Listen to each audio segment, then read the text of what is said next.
pembatasan yang ketat terhadap partai-partai politik yang tidak sejalan dengan pemerintah.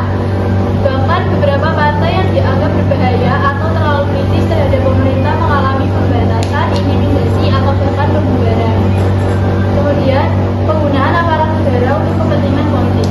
Pada pemilu 1997, banyak aparat negara, baik militer maupun birokrasi, yang terlibat dalam kampanye politik untuk mendukung Golkar. Banyak pejabat negara yang menggunakan posisi mereka untuk mengarahkan agar pemilih Golkar dan Soeharto sebagai presiden. Kemudian, korupsi dan penyalahgunaan anggaran negara. Di bawah rezim Orde Baru, praktik korupsi sangat meluas dan banyak dana negara digunakan untuk kepentingan politik tertentu, seperti mendanai kampanye politik Golkar dan kegiatan politik Soeharto. Kemudian, penggunaan media untuk propaganda pemerintah. Media massa digunakan untuk mendukung citra pemerintah dan menekan oposisi.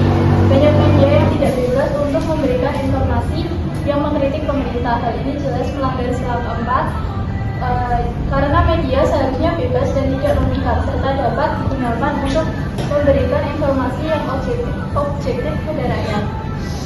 Nah, dampak yang ditimbulkan dari kasus ini menciptakan ketidakpercayaan masyarakat terhadap sistem politik di Indonesia pada waktu itu. Meskipun hasil pemilu tersebut dianggap sah secara formal, hasilnya tidak mencerminkan kehendak rakyat yang seharusnya. Praktek manipulasi dan kecurangan ini memperburuk keadaan politik, merusak kepercayaan publik dan terhadap proses demokrasi, dan berkontribusi pada ketegangan sosial yang akhirnya menjadi salah satu faktor pemicu reformasi 1996.